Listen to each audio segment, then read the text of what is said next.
Find the values of each of the expressions. So ಕೆಲವೊಂದಷ್ಟು expressions ಕೊಟ್ಟಿದ್ದಾರೆ, ಅದರ ವ್ಯಾಲ್ಯೂನ ಫೈಂಡ್ ಮಾಡಬೇಕು. Tan inverse of tan 3π/4. So tan inverse of tan x equal to x ಅಂತೇಳಿ ನಾವು ಡೈರೆಕ್ಟಾಗಿ 3π/4 ಅಂತ ಬರಿಬಾರ್ದು. ಯಾಕಂದರೆ ಅದು ಯಾವ ರೇಂಜಲ್ಲಿ ಬರಬೇಕು ಅಂತಂದರೆ -π/2 to π/2 ಇತ್ತು ಅಂತಂದರೆ ಆಗ ನಾವು ಡೈರೆಕ್ಟಾಗಿ ಬರಿಬೋದು. ಆದರೆ ಇಲ್ಲಿ 3π/4 ಈ ರೇಂಜಲ್ಲಿ ಇದೆಯಾ ಅಂತ ನೋಡಬೇಕು. 3π/4 ಅಂತಂದರೆ ಎಷ್ಟು ಡಿಗ್ರಿ ಅಂತಂದರೆ 3 × π/4. π/4 ಮೀನ್ಸ್ 45 ಡಿಗ್ರಿ. ಸೊ ಅದಕ್ಕೆ 3 ಮಲ್ಟಿಪ್ಲೈ ಮಾಡಿ. 3 5s 15, 3 4s 12 ಪ್ಲಸ್ 1 13, 135 ಡಿಗ್ರಿ ಅಂತ ಅರ್ಥ. ಬಟ್ ನಮ್ಮ ಹತ್ರ ಟ್ಯಾನ್ ಇನ್ವರ್ಸ್ಗೆ ರೇಂಜ್ ಇರೋದೇ -π/2 to π/2 ಅಂದರೆ -90 ಡಿಗ್ರಿ ಟು 90 ಡಿಗ್ರಿ ಅಂತ ಇರೋದು. ಬಟ್ ಇಲ್ಲಿರೋದು 135 degree. So this is not in this range.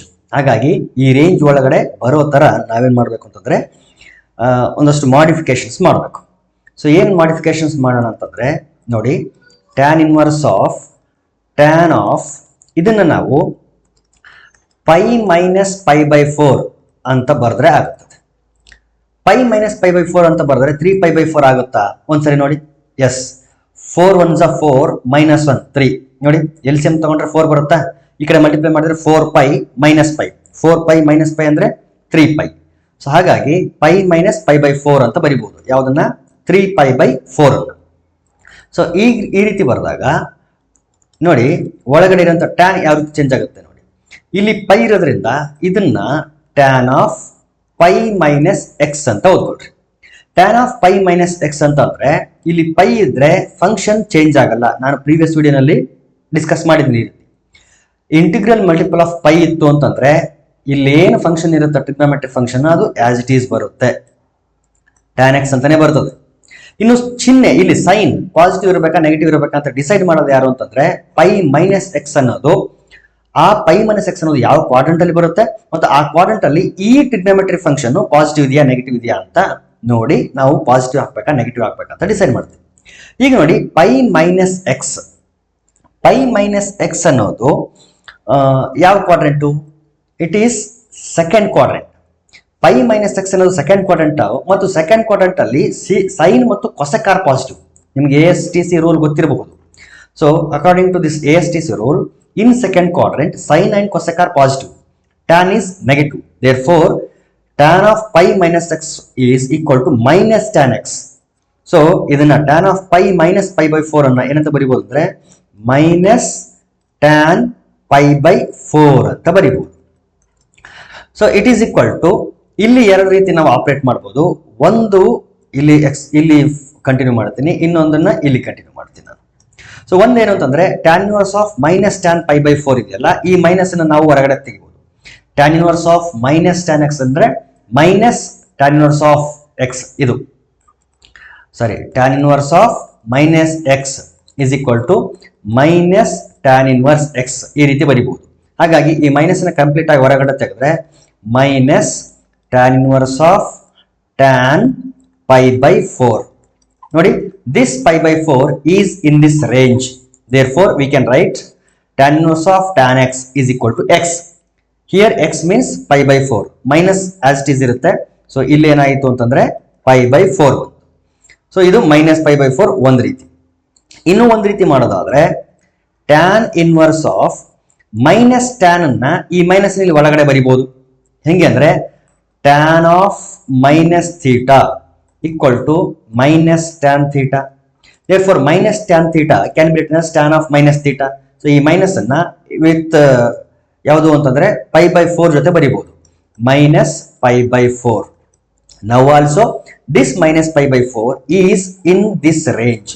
ಹಾಗಾಗಿ tan inverse of tan x equals to x, that is -π/4 ಅಂತ ಬರಿಬಹುದು. ಸೊ ನೀವು ಯಾವ ರೀತಿನಾದ್ರೂ ಸಾಲ್ವ್ ಮಾಡಿ ವ್ಯಾಲ್ಯೂ ಎಷ್ಟು ಬರುತ್ತೆ ನಮಗೆ -π/4 ಅಂತ ಬರುತ್ತದೆ. Next problem is tan of sin inverse 3/5 plus cot inverse 3/2.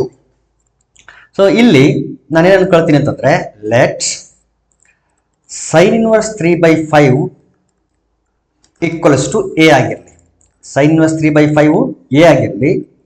Cot inverse 3/2 ಏನಾಗಿರ್ಲಿ ಅಂತಂದ್ರೆ ಬಿ ಆಗಿರ್ಲಿ. ಸೊ ಈ ರೀತಿ ಅನ್ಕೊಂಡಾಗ ಈ ಕಂಪ್ಲೀಟ್ ಎಕ್ಸ್ಪ್ರೆಷನ್ ಯಾವ ರೀತಿ ಚೇಂಜ್ ಆಗುತ್ತೆ ಅಂತಂದ್ರೆ ಇದು tan of A plus B ಅಂತ ಚೇಂಜ್ ಆಗುತ್ತೆ. Tan of A plus B ಅಂತ ಚೇಂಜ್ ಆದ್ರೆ ಇದನ್ನು ನಾವು tan A plus tan B divided by 1 minus tan A tan B ಅಂತ ಓದ್ಕೋಬಹುದು. ಸೊ ನಮಗೇನ್ ಬೇಕೀಗ ಅಂತಂದ್ರೆ ಟ್ಯಾನ್ ಎ ಬೇಕು, ಟ್ಯಾನ್ ಬಿ ಬೇಕು, 1 minus tan A tan B ಬೇಕು. ಸೊ ಈ ವ್ಯಾಲ್ಯೂಸ್ಗಳನ್ನ ನಾವೇನಾದ್ರೂ ಡಿರೈವ್ ಮಾಡ್ಕೊಂಡ್ವಿ ಅಂತಂದ್ರೆ ಇದ್ರಲ್ಲಿ ಸಬ್ಸ್ಟಿಟ್ಯೂಟ್ ಮಾಡಿದ್ರೆ ನನಗೆ ಈ ವ್ಯಾಲ್ಯೂ ಸಿಕ್ಬಿಡ್ತದೆ. So this is the logic behind this problem. So sine inverse 3/5 equal to A ಆದ್ರೆ sine A is equal to 3/5. Similarly cot inverse 3/2 equal to B ಆದ್ರೆ cot B equal to 3/2. So ಇಲ್ಲಿ ಕೆಲಸ ಸುಲಭ ಆಯ್ತು. ಏನಂದ್ರೆ ಕಾಟ್ B 3/2 ಆದ್ರೆ reciprocal ತಗೊಂಡ್ಬಿಡಿ, tan B ಸಿಗುತ್ತೆ ನಮಗೆ, it is equal to 2/3. So tan B solve ಆಯ್ತು. ಇನ್ನು ಟ್ಯಾನ್ ಎ ಬೇಕು. ಟ್ಯಾನ್ ಎ ಎಲ್ಲಿಂದ ಫೈಂಡ್ ಮಾಡಬೇಕು ಅಂದ್ರೆ ಈ ಸೈನ್ ಇಂದ ಫೈಂಡ್ ಮಾಡಬೇಕು. ಹೆಂಗ್ ಫೈಂಡ್ ಮಾಡೋದು?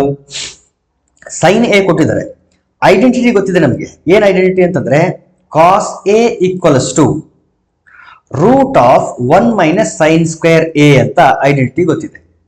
Root of 1 minus sine square A. So it is equal to square root of 1 minus sine ಅಂದ್ರೆ 3/5, ಸೈನ್ ಸ್ಕ್ವೇರ್ ಅಂತಂದ್ರೆ 9/25. ನಾನು ಡೈರೆಕ್ಟ್ ಆಗಿ ಸ್ಕ್ವೇರ್ ಮಾಡಿಬಿಟ್ಟಿದ್ದೀನಿ.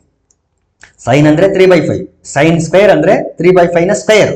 ಸೊ 3 ನ ಸ್ಕ್ವೇರ್ ಮಾಡಿದ್ರೆ 9 ಆಗ್ತದೆ, 5 ನ ಸ್ಕ್ವೇರ್ ಮಾಡಿದ್ರೆ 25 ಆಗ್ತದೆ. ಸೊ ಸ್ಕ್ವೇರ್ ರೂಟ್ ಒಳಗಡೆ LCM ತಗೊಳ್ರಿ, ಇದು 25 ಬಂತು. 25 minus 9 means 16/25. So square root ಇಂದ ಹೊರಗಡೆ ಬರೆದ್ರೆ cos A will be equal to 4/5. Sine A ಅಂದ್ರೆ 3/5, ಕಾಸ್ ಎ ಅಂದ್ರೆ 4/5.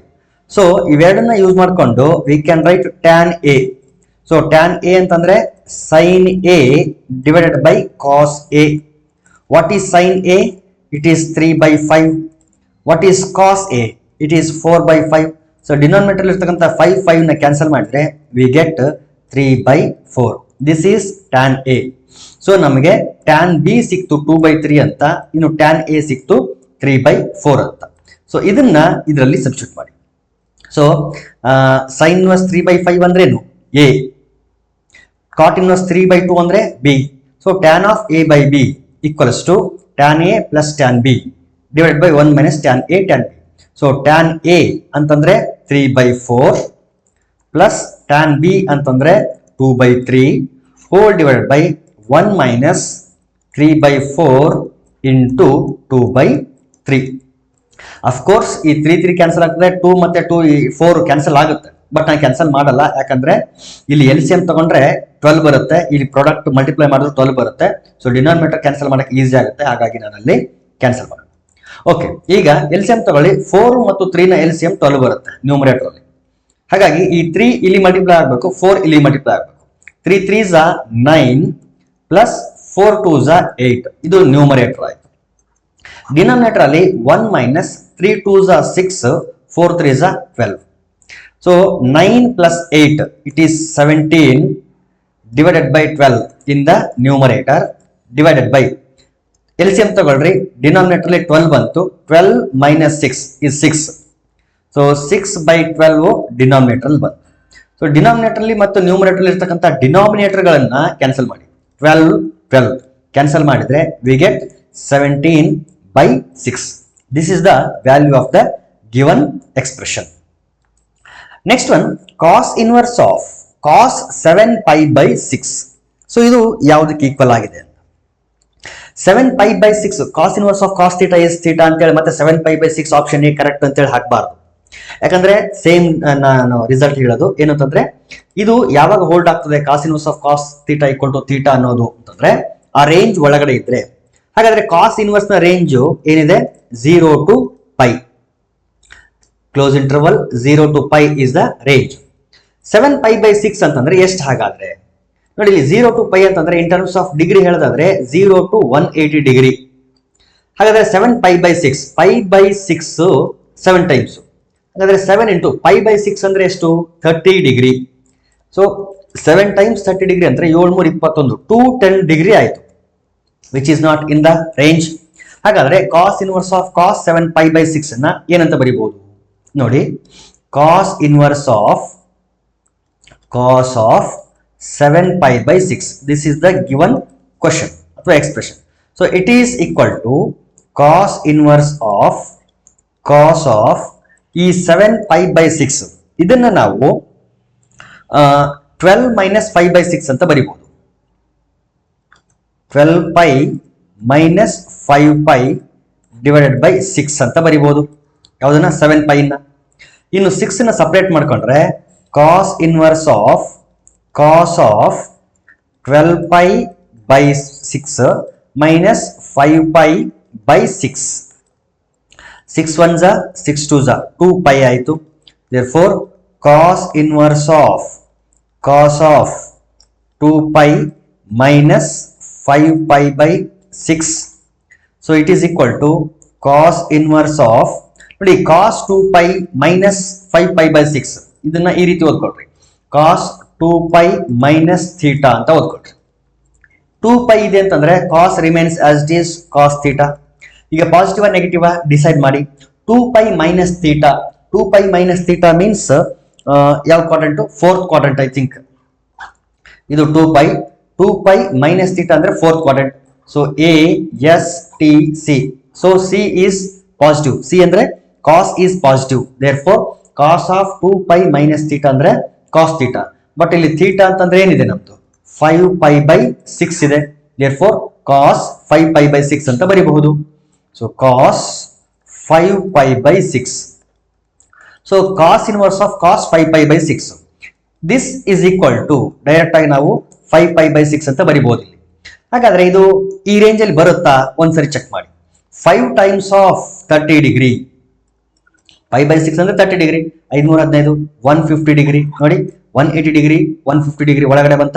Therefore cos inverse of cos theta is equal to theta. What is theta? 5 pi by 6. Therefore option B is the correct option.